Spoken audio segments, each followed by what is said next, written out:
Bonjour, c'est Yvon, bienvenue dans cette vidéo où je vous propose de voir s'il est possible d'utiliser un phrasé de jazz en solo sur une grille de hard rock. Et donc pour cet exercice, j'ai choisi un morceau de Trust, du groupe Trust, donc la chanson s'appelle Ton dernier acte, donc c'est paru sur l'album Marche ou crève, et ça parle des liens d'amitié qui unissaient le premier chanteur disparu d'ACDC, Bon Scott, et les membres du groupe de Trust.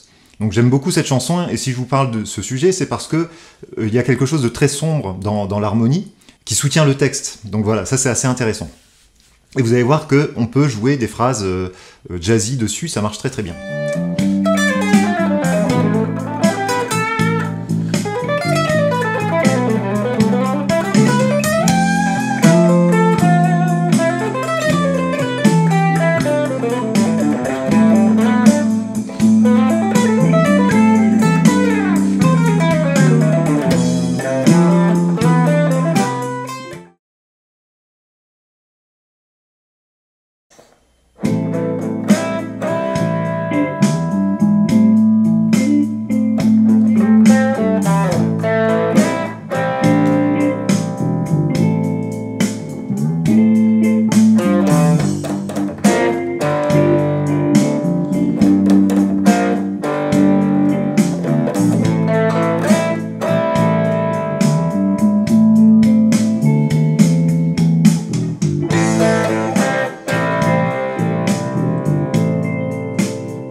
C'était...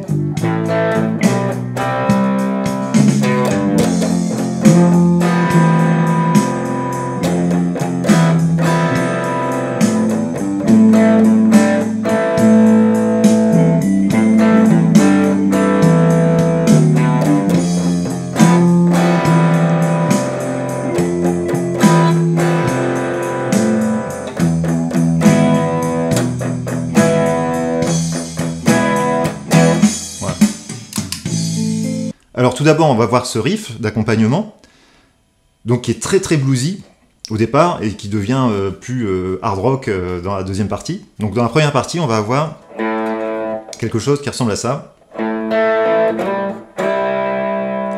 Donc avec un glissé sur deux cordes, et on fait bien attention d'étouffer la corde de sol.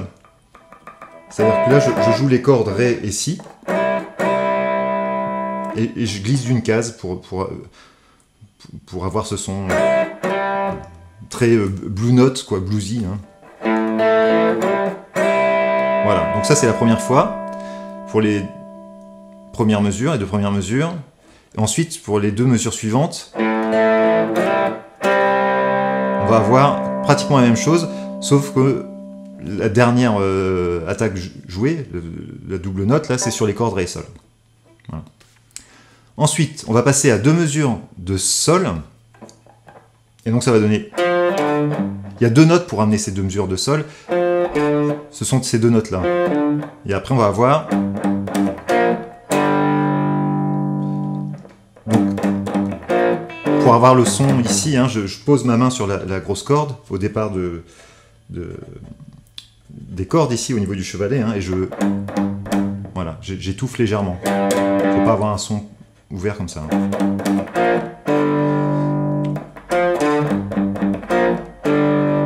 Voilà. Et ensuite, on revient sur les deux dernières mesures de la première partie, sur ce riff. Voilà. Donc là, on a déjà plein de notes dans ce riff, et ça indique l'utilisation de la gamme blues de la mineure. Ça marche très bien. Alors, je vais vous montrer la suite, et vous allez comprendre pourquoi. C'est assez intéressant. Donc on va faire des power chords, c'est-à-dire des accords en quinte, avec la basse étouffée, l'accord, quinte et octave, et je reviens sur ma basse. Et après, je vais faire un power chord en Do.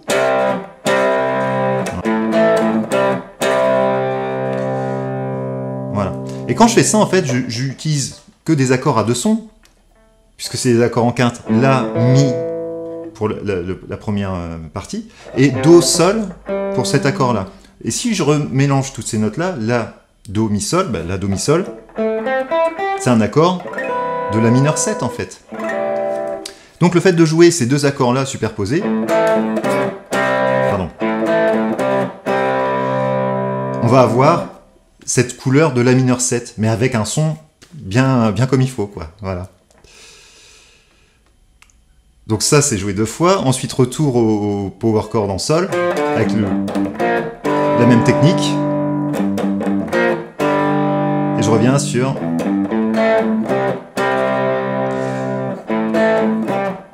Et après, on passe en Fa. Et pour amener le Fa, il l'amène avec 3 notes, enfin 2 notes, le Si et le Sol. Alors le Si, c'est curieux parce qu'on va arriver sur un Fa, et l'accord qui va être joué, c'est ça, c'est un power chord en Fa, et après, on laisse les 3 dernières cordes à vide. Donc ça va donner une sorte de superposition d'accords, comme ça, avec Fa, Do, Fa dans les basses, et Sol, Si, Mi dans les aigus. Sol, Si, Mi, c'est un accord de Mi mineur. Donc on a une sorte de polyharmonie ici, très sombre, et qui met en valeur, par rapport au Fa, donc le fait qu'il y ait un Fa, une gamme de Fa, donc, et avec la note Si. Donc, à la fois le Do et le Si, c'est une carte augmentée, donc on va tenter de jouer le mode lydien sur ce Fa.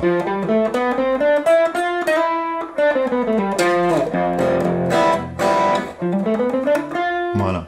Ensuite, on revient sur le La, avec ce genre de riff. En fait, la combinaison de notes impose des accords. C'est-à-dire, comme c'est des accords à 2 sons, La, Mi, La, si j'avais que... Ça pourrait être un La mineur, un La majeur, on ne sait pas. Là, en fait, on indique qu'on va rajouter le Ré et le Sol. Donc, c'est un accord avec une septième et une quarte. Donc, plutôt un accord avec une quarte juste, il y a de grandes chances que ce soit, septième et quarte juste, un accord de La mineur 7. Comme on avait joué déjà ces 2 accords-là. Donc, c'est un morceau qui tourne autour de La mineur. Finalement, on en arrive à une grille, si je devais l'analyser en accord de 4 sons de jazz, je retire l'overdrive, avec un La mineur 7. Ensuite, donc pendant 4 mesures, hein, ensuite 2 mesures de Sol mineur. Je reviens en La mineur 7 pendant 2 mesures. Donc ces 8 mesures-là, on refait ça une deuxième fois.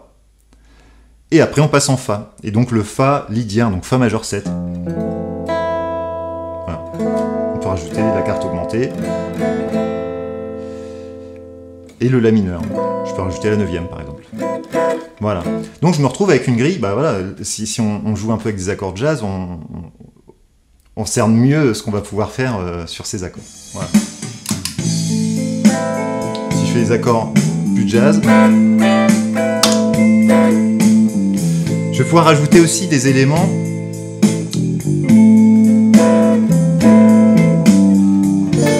je vais déjà faire les accords Sol mineur, je reviens sur mon La mineur.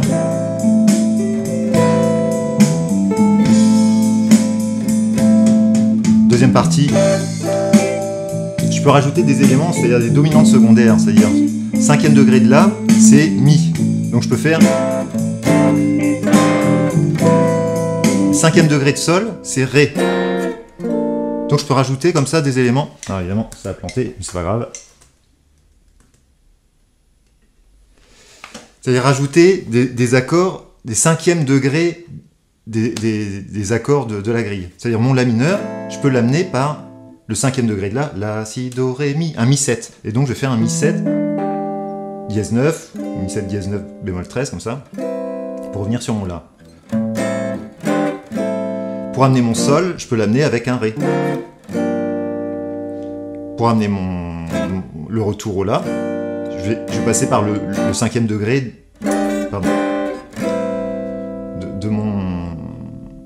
de mon La, donc le Mi 7. Et pour amener mon Fa majeur, bah, le 5e degré de Fa, c'est Do. Donc je peux faire... Voilà. Alors évidemment, c'est plus vraiment du hard rock, hein. Mais ça sonne très bien, c'est très intéressant.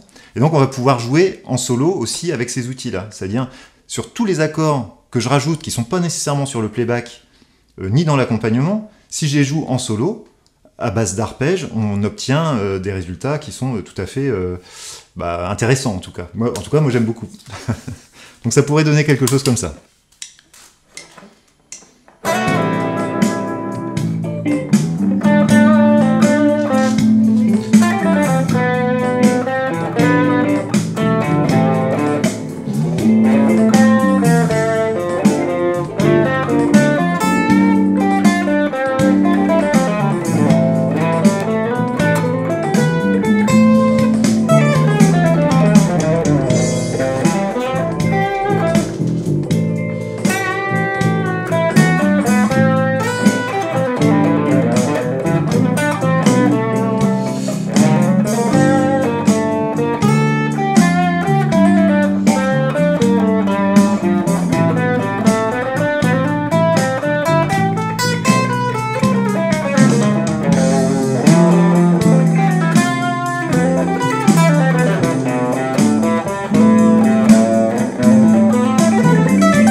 Voilà, alors j'ai pas réussi à mettre tous les éléments que je voulais, mais c'est ça en fait l'improvisation aussi. On essaye de placer les phrases qu'on a travaillées au moment où on doit les placer, mais ça marche pas toujours. Donc bon, voilà, ça donne ce résultat. En tout cas, ça sonne différemment du jeu blues hard rock et différemment aussi du jeu jazz. C'est un mix des deux et je trouve que c'est assez intéressant. Voilà, donc si vous avez aimé cette vidéo, n'hésitez pas à mettre un petit pouce, un petit commentaire, ça me fera toujours plaisir. Et puis, si vous souhaitez récupérer donc le PDF gratuitement en solfège et tablature du riff que j'ai proposé d'étudier tout à l'heure, à ce moment-là, vous vous connectez comme d'habitude sur mes dossiers jazz et guitare, et puis vous allez dans théorie et pratique, ton dernier acte, et vous allez trouver sous la vidéo le document associé.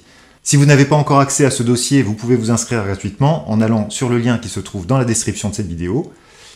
Je vous souhaite un bon été et je vous dis à très bientôt pour une prochaine vidéo.